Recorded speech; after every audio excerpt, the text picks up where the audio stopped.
오늘 우리에게 주시는 하나님의 말씀은 열왕기하 9장 1절에서 4절까지의 말씀입니다. 열왕기하 9장 1절에서 4절까지의 말씀을 교독하시고 마지막 절은 함께 합독하겠습니다. 선지자 엘리사가 선지자의 제자 중 하나를 불러 이르되 너는 허리를 동이고 이 기름병을 손에 가지고 길랏 라못으로 가라. 거기에 이르거든 임시의 손자 여호사밧의 아들 예후를 찾아 들어가서 그의 형제 중에서 일어나게 하고 그를 데리고 골방으로 들어가 기름병을 가지고 그의 머리에 부으며 이르기를 여호와의 말씀이 내가 내게 기름을 부어 이스라엘 왕으로 삼노라 하셨느니라 하고 곧 문을 열고 도망하되 지체하지 말지니라 하니 그 청년 곧 그 선지자의 청년이 길랏 라못으로 가니라. 아멘. 할렐루야. 오늘도 우리와 함께 하신 주님을 찬양합니다. 신앙생활에서 가장 힘든 것 중에 하나가 인내입니다. 기다리는 것이죠. 주님은 너의 인내로 너의 영혼을 얻으라라고 말씀하십니다. 인내한다라는 것, 기다림을 의미합니다. 하나님께 기도했다면 기다려야 하는 것입니다. 하나님의 뜻을 기다려야 합니다. 하나님의 뜻을 기다릴 때는 조용히 기다려야 합니다. 침묵의 시간이 필요합니다. 여호수아서 6장에 보면 하나님께서 여리고성을 돌라고 할 때, 그러니까 여리고성을 돌면서 침묵하라라고 말씀을 하십니다. 그러니까 말 때문에 믿음이 약해지고 망할 때가 많기 때문인 것입니다.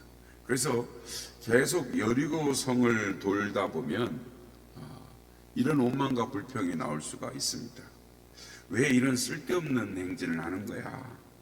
이런 말이 입에서 나오기 시작하면 여리고가 무너지기 전에 자기가 먼저 무너지는 것입니다. 이스라엘 광야의 40년은 말 때문에 무너진 삶의 연속이었습니다. 그러므로 원망과 불평은 축복을 막고 하나님의 진노를 사기 때문에 문제 앞에서 말씀을 듣는 귀는 열고 입은 다물 줄 알아야 하는 것입니다. 토저 목사는 이렇게 말을 합니다. 성도의 경건 훈련에서 가장 중요한 것은 침묵 훈련이다. 여러분, 자기의 생각과 뜻과 방식대로 침묵도 없이 너무 말을 많이 하면 하나님의 세미한 음성이 귀에 들리지 않습니다. 그러므로 말을 하고 싶을 때 한 번 더 참고 기다리고 기도하고 기다리면 하나님의 음성을 들을 수 있습니다. 하나님의 음성을 들으려고 해야 합니다. 하나님의 음성을 들으려면 침묵의 시간이 필요합니다. 인내의 견딤이 필요한 것이죠. 그래서 기다리면 하나님의 뜻을 알 수 있습니다. 하나님의 뜻을 알지 못하더라도 하나님의 뜻이 무엇인지 귀를 기울이면 실수하지 않습니다. 그리고 나중에 그때 참기를 참 잘했다라고 할 때가 반드시 온다라는 것입니다. 신실한 성도가 아무리 기도를 해도 문제가 해결되지 않는 이유는 하나님이 능력이 없기 때문이가 아니라 하나님의 때가 되지 않았기 때문입니다. 그런 때일수록 조급해하지 말고 넉넉한 믿음으로 기도하고 기다리면 문제 해결의 때는 반드시 옵니다. 갈라디아서 6장 9절에 이런 말씀이 있습니다. 우리가 선을 행하되 낙심하지 말지니 포기하지 아니하면 때가 이르매 거두리라. 결국 믿음이란 하나님의 때까지 인내하고 기다리는 것입니다. 오늘날 많은 사람들이 늘 조급해합니다. 그래서 기도도 즉시 응답을 원합니다. 그러나 하나님은 조급하게 일하시지 않습니다. 우리의 기도를 응답하실 때도 때로는 오래 기다리게 하시는 것입니다. 하나님이 설정하신 최상의 때가 안 되었기 때문인 것입니다. 때가 되면 하나님의 은혜가 주어집니다. 하나님의 은혜가 주어지면 자신이 그동안 꿈꿔왔던 꿈과 비전이 멋지게 이루어지는 날이 반드시 있을 줄로 믿습니다. 오늘 본문에 보면 이 평소에 아합 왕가의 잘못된 통치를 보고 의분을 가졌으면서도 하나님의 때까지 참고 기다린 마침내 왕으로 기름 부음을 받은 예후의 이야기가 오늘 보면 열왕기하 9장에 주어지고 있습니다. 여러분, 누가 하나님의 뜻을 이루는 자가 될까요? 첫째는 기다렸지만 하나님의 때가 될 때에는 나서는 사람입니다. 그러니까 어느 날 북이스라엘의 구대왕 요람이 아람과의 전쟁에서 부상을 입어서 이스라엘에서 요양 중에 있었습니다. 선지자 엘리사가 제자 중 한 명을 불러서 길랏 라모스로 가서 그 길랏 라못을 지키고 있는 예후 장군에게 가서 기름을 붓고 예후를 하나님께서 왕으로 세우신다라고 말을 하고 그곳에서 즉시 도망치라라고 말씀합니다. 그 명령을 받은 청년이 즉시 길랏 라못으로 가서 예후를 따로 불러서 아합 가문에 임할 저주를 선포하고 예후를 왕으로 기름 부은 후에 곧 문을 열고 달려 도망을 쳤습니다. 그렇게 예후가 기름을 부음을 받고 장군들에게 나오자, 오늘 본문에 보면 장관들이라고 합니다. 그랬더니 한 장군이 묻습니다. 평안하십니까? 그 미친 자가 왜 왔습니까? 당시의 장군들은 그 청년이 갑자기 와가지고 이상한 행동을 하고 갑자기 사라졌으니까 그가 기름병을 들고 예후하고 들어갔다가 나왔는데 언제 사라진지 모르게 사라진 걸 보고 중대한 의미 있는 무슨 일이 지금 벌어졌다라는 낌새를 챈 것이죠. 그래서 그가 왜 왔느냐, 미친 자가 왔느냐라고 묻는 것입니다.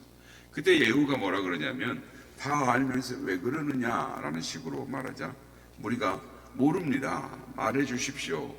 예후가 솔직하게 하나님이 자신의 기름을 부어 왕으로 삼는다라는 이야기를 들었다라고 합니다.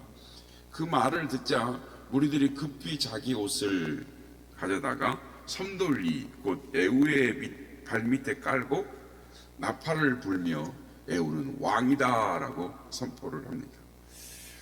이 장면은 당시에 예후와 함께 했던 이 장군들이 평소에도 예후를 왕으로 추대하려고 하는 마음이 간절했고 오랫동안 때를 기다려왔다라는 것을 우리는 알 수가 있습니다.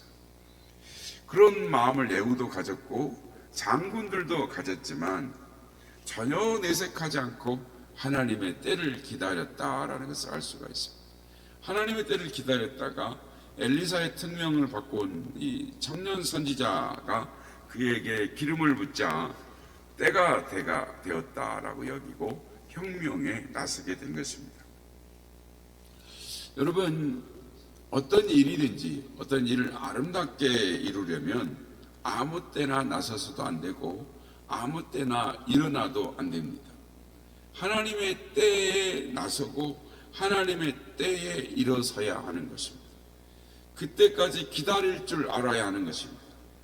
그래서 기다림의 훈련은 어느 훈련보다 중요합니다.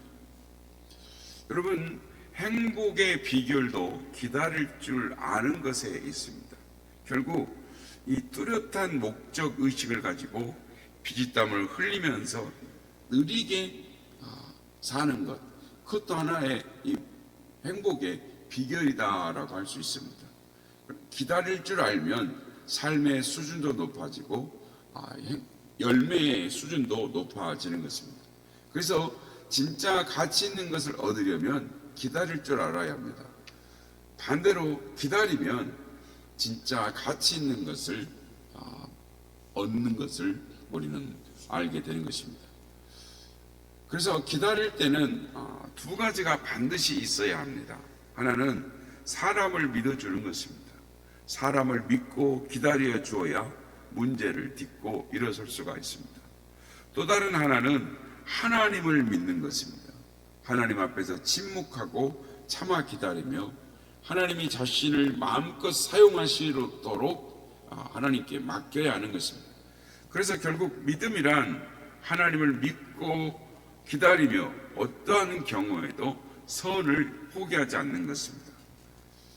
그래서 많은 사람들이 실패하는 가장 큰 이유가 너무 빨리 포기하기 때문인 것이죠. 그러니까 성도에게 있어서 최종적으로 이 실패는 없습니다. 그러니까 오직 중간에 포기하기 때문에 실패가 있는 것입니다. 기도의 열매가 없는 이유도 잠깐 기도하다가 기도를 포기하기 때문입니다. 성경에 나오는 위대한 인물들을 보면은 거의 예외가 없이 기다림의 순간들이 있는 것을 우리는 보게 되는 것입니다. 그러므로 최선을 다해서 살면서 믿음과 넉넉함을 가지고 기다리면 반드시 가장 적합한 하나님의 때에 이루어지는 것입니다. 바라기는 하나님의 때를 잘 기다림으로 하나님의 은혜를 체험하시는 복된 성도들이 되시길 예수님의 이름으로 축복합니다. 둘째, 말씀의 실천자가 되어야 하나님의 은혜를 입습니다. 예후를 하나님께서 사용하실 때 그에게 장점이 하나가 있었습니다. 그것은 하나님의 때가 되었다라고 느꼈을 때 말씀에 즉시 즉각 순종했다라는 것입니다. 그래서 예후는 말씀의 실천자를 보여주는 것이죠. 부하들이 엘리사의 제자가 왜 왔는지 묻습니다. 그러자 예후는 왕으로 기름 부었다라는 것을 감추지 않고 말을 합니다. 이를 듣자 부하들의 반응도 즉각적입니다. 그러니까 바로 예후를 왕으로 대우하고 바닥에 자신들의 옷을 깔고 그 옷 위에 예후가 걷도록 하고 나팔을 불며 왕이 세워졌다, 왕이 났음을 선언합니다. 이것들을 보면은 부하들과 예후가 일치하는 공통점이 있습니다.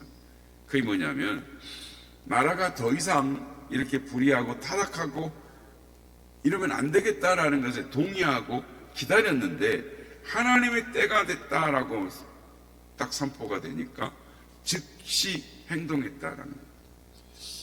예후도 바로 행동하는 것입니다. 오랫동안 생각하고 계획하지 않습니다. 사명을 주셨다면 길도 열릴 것이다 믿고 행동을 하는 것입니다. 바로 부하들을 돌려서 요람에게로 이스라엘로 방향을 돌립니다. 20절 말씀에 보면 그 병거 모는 것이 님지의 손자 예후가 모는 것 같이 미치게 모나이다. 이게 평소에 예후의 성격을 나타내는 것입니다.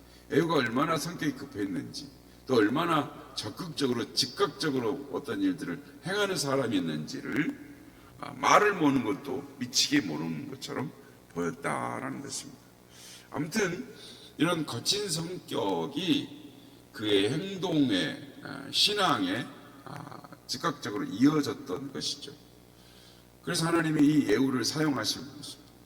요람왕을 만나자 그를 향해서 어떤 말을 하지 않고 직접 활로 쏴서 죽이는 것을 보게 됩니다. 그리고 같이 있던 남유다의 왕 아하시야도 그 자리에서 죽습니다. 여기서 우리가 생각할 것은 원래 남유다 왕은 죽일 계획이 목적이 없었습니다.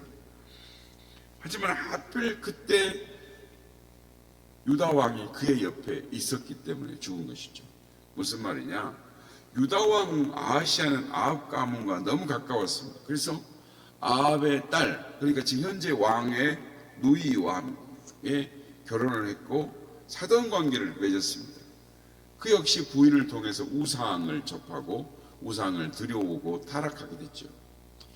더군다나 악한 왕과 함께 있으므로 같이 악한 부류에 속하게 된 것입니다. 이로 인해서 그는 북이스라엘 왕이 죽을 때 그도 같이 죽게 되었습니다. 여기서 우리가 깨닫게 되는 것은 악한 이들과 가까이 하지 말아야 한다라는 것입니다. 악한 자가 망하면 결국은 악한 자가 심판당할 때에 같이 판단을 받게 된다라는 것입니다.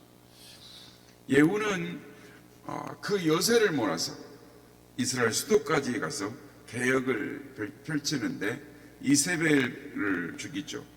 우리가 다 읽지는 않았지만 그때의 계획이 얼마나 대단했는가를 알 수가 있습니다. 그러니까 예후가 아니면 할 수 없는 개혁이었어요. 이세벨이 대단한 여자였던 것 같습니다.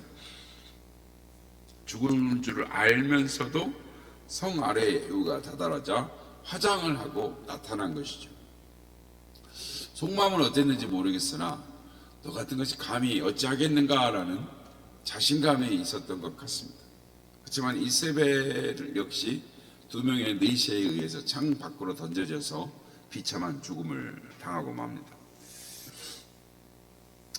오늘 본문의 예후는 하나님의 때를 기다릴 줄 아는 사람이었습니다. 그리고 하나님의 명령을 받자마자 바로 행동하는, 실천하는 사람이었습니다. 많은 사람들이 있어 신앙에 있어 조급합니다. 하나님의 때를 기다릴지 모릅니다. 하나님이 자신의 뜻대로 되지 않는다고, 하나님께서 나의 기도를 들어주지 않는다고 불평하고 원망을 합니다. 반대로 하나님이 우리에게 명령하셨으니 하나님이 우리에게 사명을 주시지만 행동하지 않고 구경만 하는 것도 봅니다. 예배에 참여하기보다는 구경을 하는 것이죠. 말씀 읽기를 알지만 읽기보다는 구경하는 것입니다. 그러나 하나님이 들어 사용하시는 사람들은 조용히 침묵으로 하나님의 때를 기다릴 줄 아는 사람들이었습니다. 하나님의 음성에 순종하는 사람들, 구경하지 않고 실천하는 사람들, 하나님은 그들을 통해서 하나님의 뜻을 이루셨습니다. 여러분, 기도의 제목이 있으십니까? 하나님의 때를 기다려야 하는 것입니다. 침묵의 시간, 믿음의 시련의 시간을 통과해야 하는 것입니다. 그러면 반드시 하나님의 때가 옵니다. 하나님이 말씀하실 때가 있습니다. 그때 의심하지 말고 주저하지 말고 말씀에 즉각 순종하시길 바랍니다. 믿음으로 실천하시길 바랍니다. 바라기는 하나님을 신뢰함으로, 믿음으로 인내하고 즉각적으로 순종함으로 말미암아 하나님의 은혜를 덧입는 은혜의 사람, 믿음의 사람들이 다 되시기를 예수님의 이름으로 축복합니다.